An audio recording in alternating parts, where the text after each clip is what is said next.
It's August 18th, 2024. We're in section 2 with John J. Jeckovich. We're reading his book, Their Mother's Sons. And this is docu-series 319. And we're on chapter 14. And it's reading Patrols on the Rhine V-Day. We're on page 437. And we're just, how we left off was Mr. Jeckovich is back to active duty. He's working with the Rangers now. They crossed the Rhine, and they were luckily able to pick up a German officer as a prisoner, and they gathered a lot of information from him. One of Mr. Jeckovich's gunners had his hand burned intensely by the hot barrel of their heavy-duty machine gun, and it was a severe burn, so bad that his skin remnants remained on the barrel, and the young soldier had been sent to UK for skin grafts and numerous surgeries, and as a result, he was released from the service, and Mr. Jeckovich never seen him again. Do you have any more comments about picking up the officer, or? In German? Yeah, how you remember that? Well, they were lucky to pick it up. Yeah. They usually fight to the end. Yeah. It must have been real tricky how they got the German officer picked up without any him shooting. He probably lost his gun or something. Yeah. Or no ammo. Yeah, the Germans at the end of the Battle of Bulge had a big problem with lack of ammo and fuel and lack of ammo. Well, RAF and the Americans were bombing the hell out of the place that the Germans would use to supply. Yeah, and they bombed their supply stations. Yeah. That's how they got them out. After this last reconnaissance mission, did you do many more? What? After this last reconnaissance mission crossing the Rhine in a raft, did you do any more after that? Oh, yeah. Went back for coffee and hot chocolate and whatever you drink and stay away for a day or two and go right back in. Go right back in.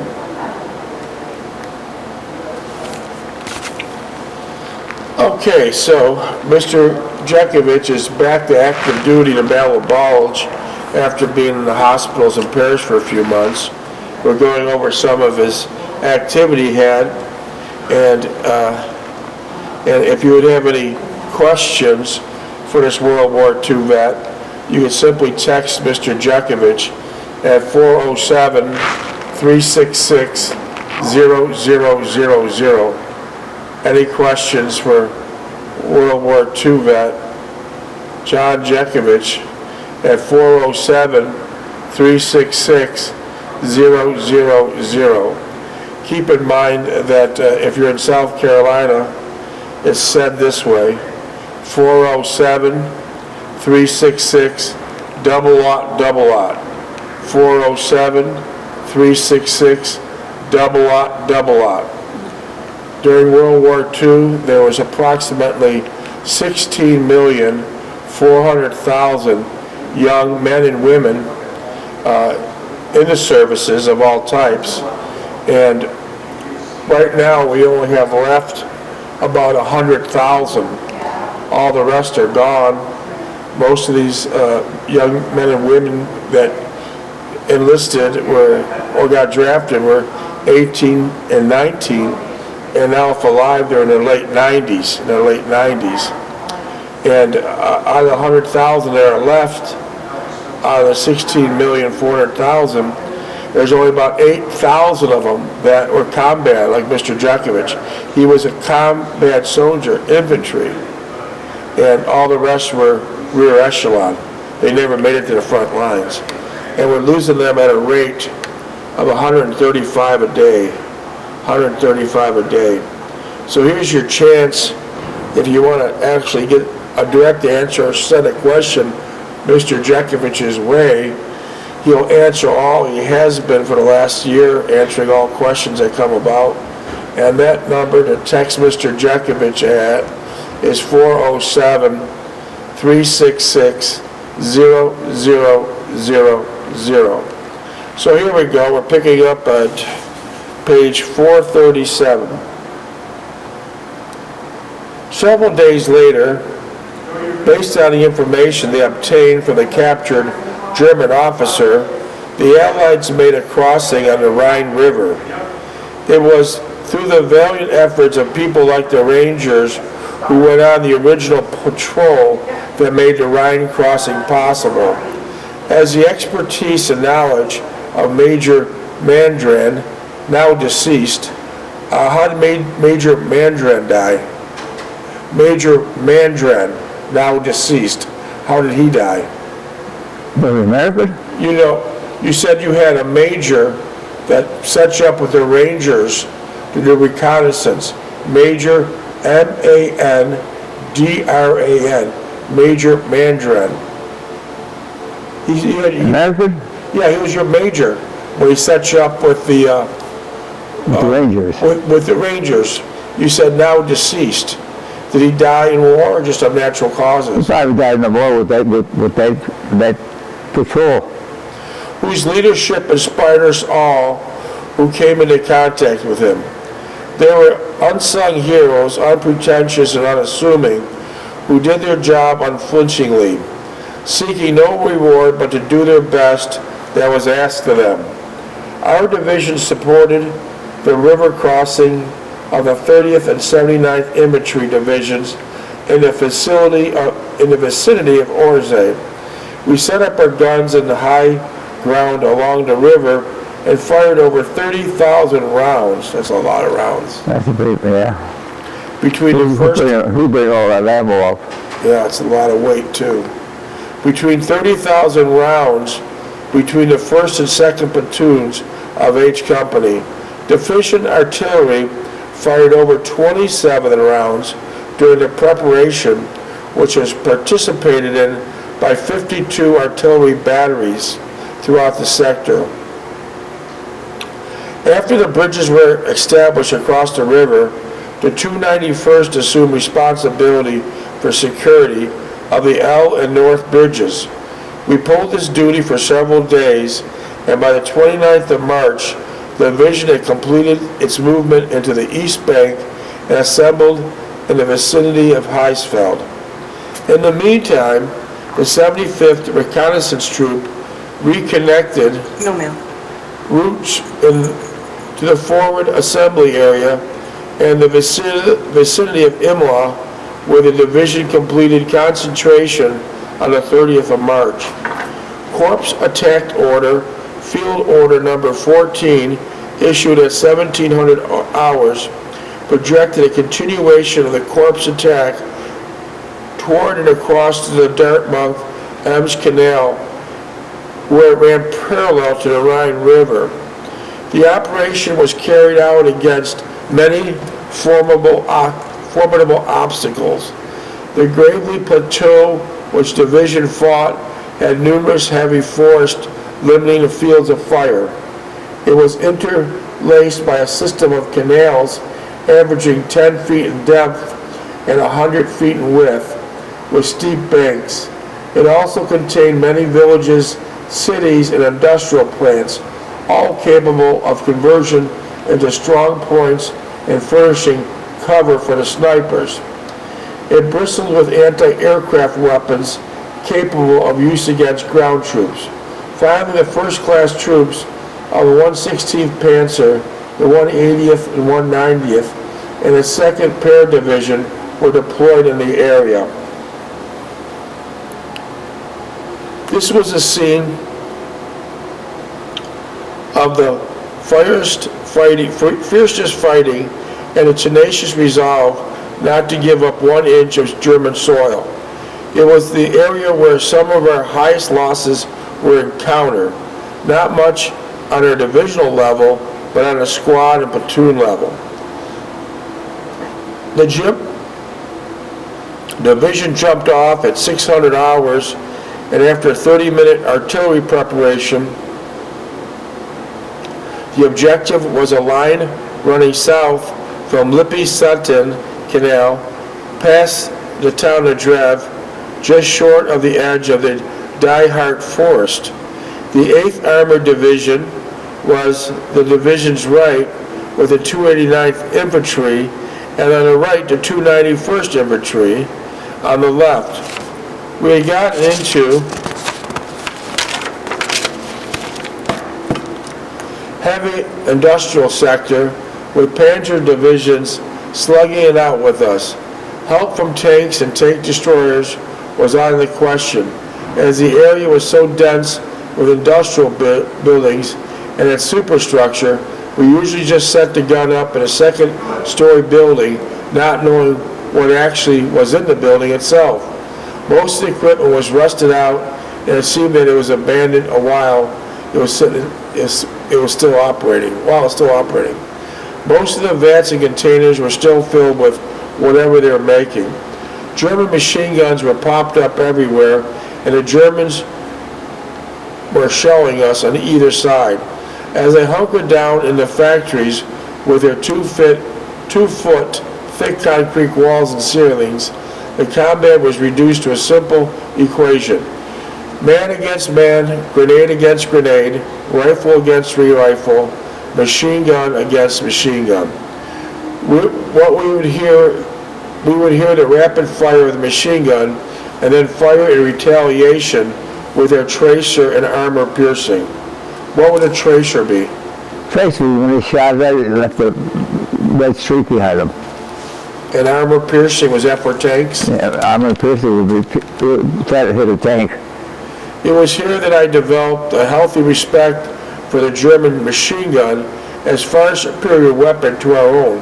Why did you think the German machine was superior? Machines? German machine gun. No, we don't think it was superior, no. The German... It's crudely built, too. Okay. The German M642 machine gun, a refinement of the earlier model, the M634, had a rate of fire of 1,200 rounds per minute. 1,200 rounds per minute. That's a lot of ammo. That's a lot of ammo the kid's got to bring up. And that now I can see why the barrel gets red hot. Yeah. 20 rounds per second. It was remarkably durable and being dumped in the mud and the water. With his plastic shoulder stock and pistol grip, it looked more like a rifle than an air-cooled machine gun. So their machine guns are air-cooled. Air-cooled. No. It says... They were light. We had the light, we had the heavy. The light was air-cooled, the heavies were water-cooled. Okay. It weighed only 26 pounds, 11 ounces, and its 24.5-inch barrel incorporated a barrel-bearing recoil booster, a flash suppressor, and a perforated barrel jacket suppressor. So they had a flash suppressor. Yeah, did your guns have a flash suppressor on them? Yeah. German crews would link the 50-round belts together in groups of 5, allowing a continuous stream of 250 shots at a time. The use of the bipod meant the M642 could function in the same manner of sustained fire row as medium or heavy machine gun. It was a quick change barrel, could be changed in 5 seconds, and carrying several spares meant the machine gun could maintain a high rate of fire. The German Army's firm belief in the machine gun rather than on the rifle, as most important infantry weapon, was in direct contrast to American tactical doctrine. The U.S. Army Infantry Squad consisted of 12 men, one who carried a Browning automatic rifle, BAR, Browning automatic rifle, which fired a clip of 20 to 30 caliber rounds, about 1/3 the rate of the M642. Other soldiers in the squad were equipped with semi-automatic M1 Garand rifles with an occasional sniper armed with a bolt-action M1903 Springfield. So the M1 was a very popular rifle. Yeah, well, they had them for snipers, too. Yeah. And then they had the M1903 Springfield. Yeah. The American prescribed tactic of the suppression of the enemy was by the combined use of the infantry, backed up by the BAR, followed by the final rushing using grenades and bayonets. No bayonets. Not much bayonets. No bayonets. Well, you know, you shoot those rounds off, somebody's got to put more ammunition up.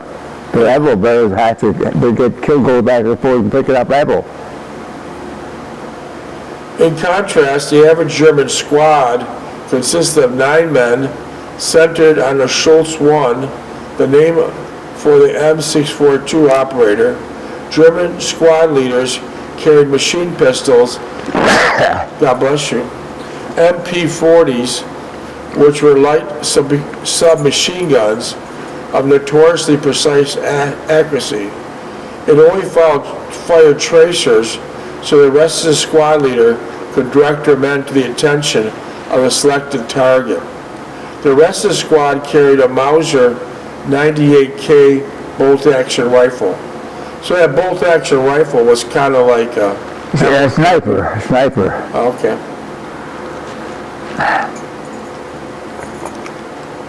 The German squad had considerably less regard for their Mauser 98K bolt-action rifle than the American counterparts for their M1 Garand rifle. Yeah. Was a better made piece of equipment which could Ours was, yeah. What? Ours was the Grenade was better than the Germans. Which could sustain rigors of combat and was therefore easier to maintain in service. Did you have many times when you're using the machine gun, using your machine gun and it malfunction? Oh yeah. The pin would burn off or get it right. You couldn't fire it. The firing pin would go off. The firing pin wouldn't go off. How long did it take you to fix it? Well, you either threw it out or it's discarded. You don't have time to play around fixing it. So, and did they have another machine gun ready for you immediately? No. So what'd you use then? Well, you lost. You used your M1s and you used your... some of the squad had... so the heavy machine gun, what did the firing pin would heat up and break? No, it wouldn't break. It get jammed up or the pin would break. And so then what did you do with that weapon? Probably destroy the pin and raid it. So you destroyed the weapon so the German couldn't get their hands on it? And then you just used your carbine? Carbine, and the infantry had light mortars and that. Well, we had a mortar squad too. Did you use many grenades during the war? Grenades? Hand grenades? Did you use them? No.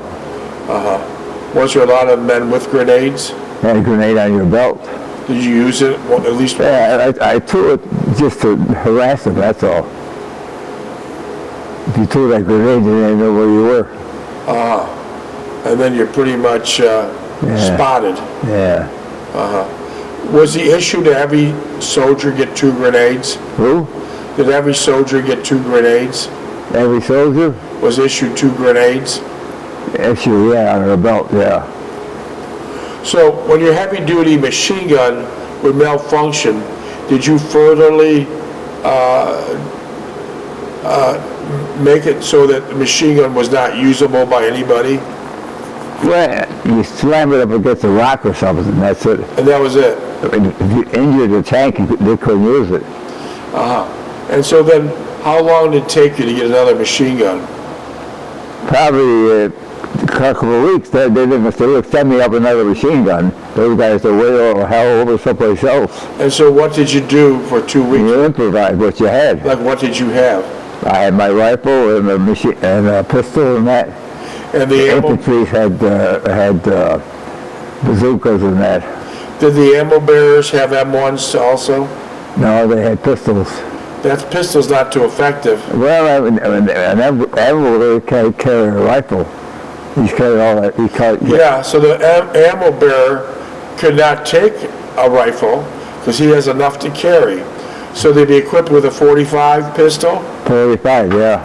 And that was pretty much very difficult to hit a target. Yeah, but that squad had 2 guys with machine guns, with automatic weapons. Okay, So they covered them.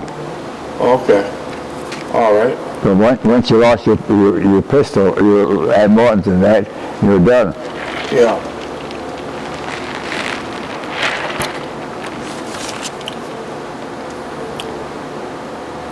The German squad principal duty was to support the M642 crew. The what? The German squad principal duty was to support the M-642 crew. What's that? M642 crew is their name for an operator of a German squad. M-642.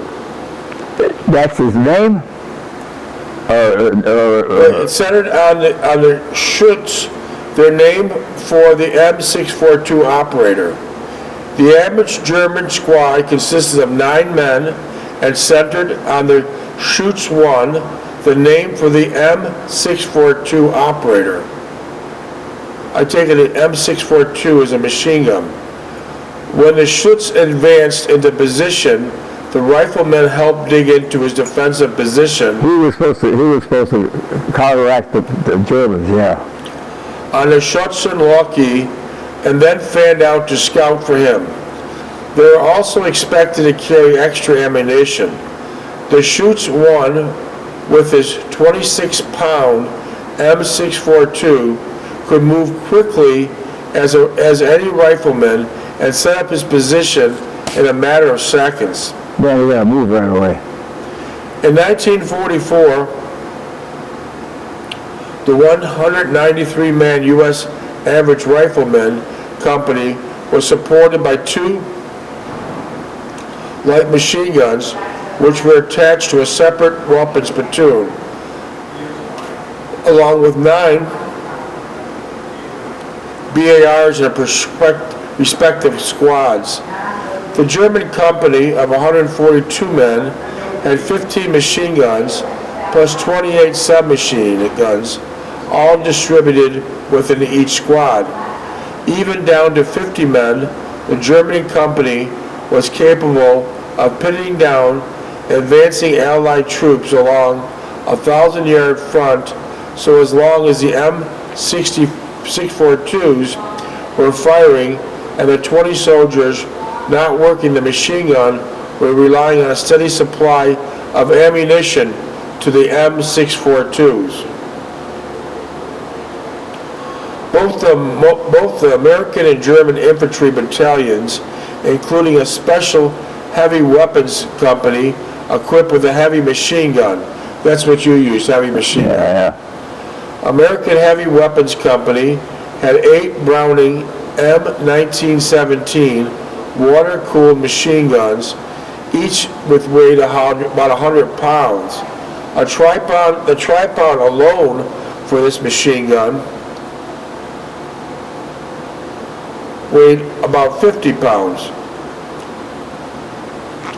A German Schwer Grenadier Compte equipment consisted of 6 M642s on a tripod mounting similar to those of our earlier M634s, along with 3 standard M642s. Later in the war, the Allies attempted to produce a copy of the M642, but proved impossible. The Allies' 30 caliber cartridge, which was slightly longer than a 7.92 millimeter cartridge of the M642, would not eject efficiently without a major redesign of the gun. After the war, the M642 and the tactics developed around it would have a profound effect on the use of automatic weapons support in post-war armies. The present-day German Bundeswehr continues to be used, the 642, in a modified form as the M61. The U.S. Army incorporated some of the technical concepts of the M60 machine gun, which employs both the M642's feed and the belt system as a quick change barrel.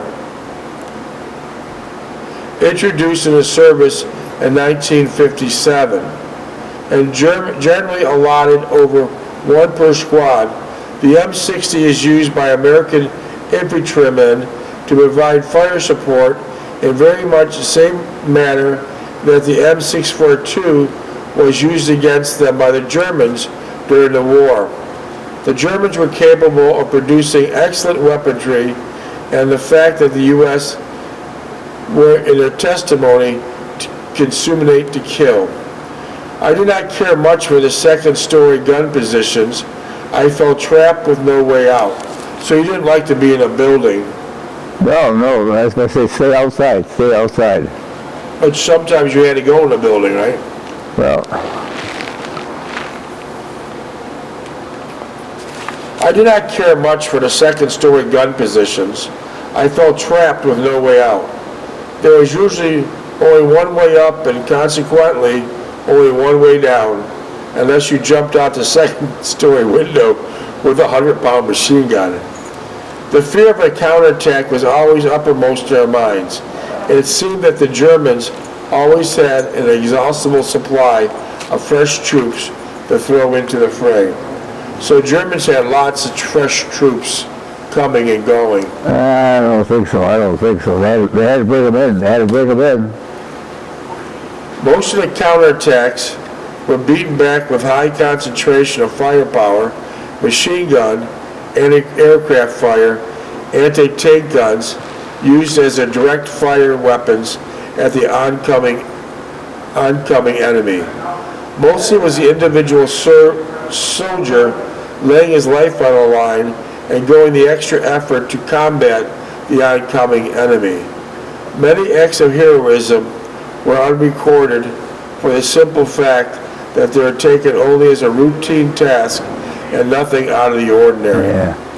I had gotten used to the replacements, and I believe they had got used to my ways. Calhoun had become indispensable as a gunner, as he had a natural talent, although he took many unnecessary chances, and I would not admonish him for it. Shepard and Tuttle were a bit more reserved in their actions, which I thought was all right compared to Calhoun. We had not received a replacement for Eisler or the other ammo bearers who became casualties. Minutes? 2. We were resorting to and was creating some sort of hawk unit thrown together from survivors of shattered companies. Instead of the usual 4-squad platoon, we would be down to a 2-squad platoon and pick up of other manpower from the rifle company, which we became attached to. The rifle company would be in the same predicament as us, and they would have to make do with what was available. So towards the end of the war, there was a lot of casualties, so you're a shortage of men. Yeah, shortage of equipment too. Shortage of equipment and ammo. And ammo, yeah. So what'd you do? Well, you improvised, then you just moved on. Because you were supposed to have 4 or 5. Well, then they start using the Air Force. They strafed those troops out with air power. They came with heavy-duty air power. Yeah. That was almost the end of the war when they started using aircraft. Did you have a feeling the war was ended when they came with heavy-duty air power? Do what? Did you have a feeling the war was ended when they came with heavy-duty air power? Oh yeah, because they had the upper hand. They come zooming in, scared the living hell out of you. Especially those Spitfires. What kind of planes? Spitfires, and we had Falkers. Spitfires from UK, right? Yeah, UK, yeah. And what did the Americans have? And the Falkers. Okay. And so they can do the job of many infantrymen.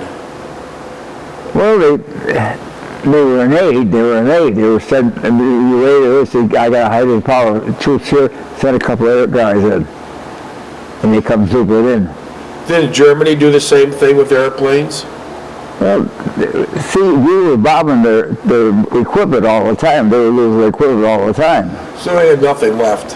They had nothing. That was the idea. There was no equipment or no way of shooting it.